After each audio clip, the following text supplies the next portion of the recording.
ሰላም ሰላም እንዴት ናችሁ?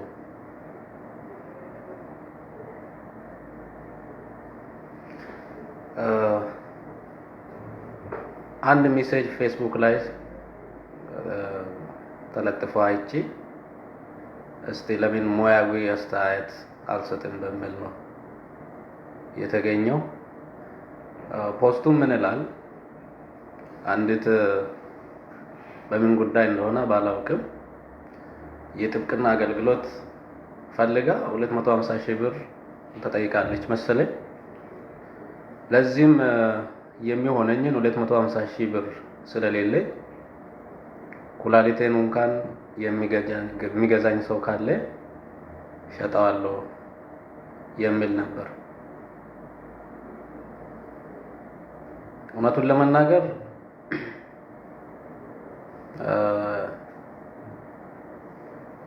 ሀገራችን ውስጥ ኩላሊት ይሸጣል ብሎ የሚያስቡ በርካታ ሰዎች አሉ። ይህ ሐሳብ የመጣው ኩላሊት መሸጥ መግዛት ምን እንደሆነ በደንብ ካለመረዳት የተነሳ ነው። ኩላሊት ንቅለ ተከላ የሚደረገው ወይም ደግሞ ንቅለ ተከላ ወይም ትራንስፕላንት የሚደረገው ኢትዮጵያ ውስጥ አንድ ቦታ ብቻ ነው፣ ያውም ቅዱስ ጳውሎስ ሆስፒታል ነው። ከዚህ በፊት ብዙ ሰዎች ኩላሊቴን የሚገዛኝ ሰው ይፈልጋሉ ብሎ በዛ ተቋም ድረስ ጥያቄ ሲያቀርቡ ነበር። በጣም የሚያሳዝነው ደግሞ አንዳንዴ ሰው ሲጠፋባቸው እንኳን ለመፈለግ እዚህ ኩላሊት ይሸጣሉ በዚህ ምክንያት እዚህ ለመጠየቅ የሚመጡ ሰዎች ነበሩ። እውነታው ግን እንደዛ አይደለም። ኩላሊት አይሸጥም። ማወቅ ያለብን ነገር ኩላሊት አይሸጥም፣ አይገዛም። ሀገራችን ውስጥ እንደዚህ አይነት ማህበረሰብ ውስጥ ያለው አስተሳሰብ ምናልባት ለጤና ባለሙያዎች ያለንን አመለካከታችንን ጭምር በአሉታዊ መልኩ እንድናይ እያደረገ ይገኛል።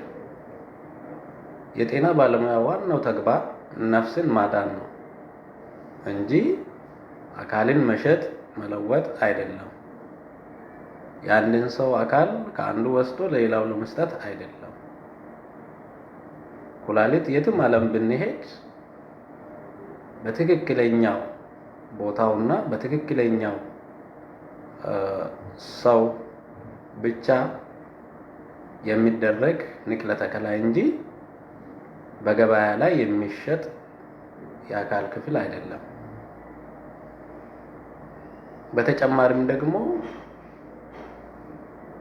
ኩላሊት የሚሸጥ የሚለወጥ አካል አይደለም።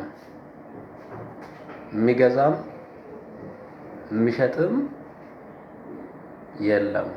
ኢትዮጵያ ውስጥ የሰውነትን አካል የሚገዛም የሚሸጥም የለም። አስፈላጊ ሆኖ ሲገኝ ይሰጣል።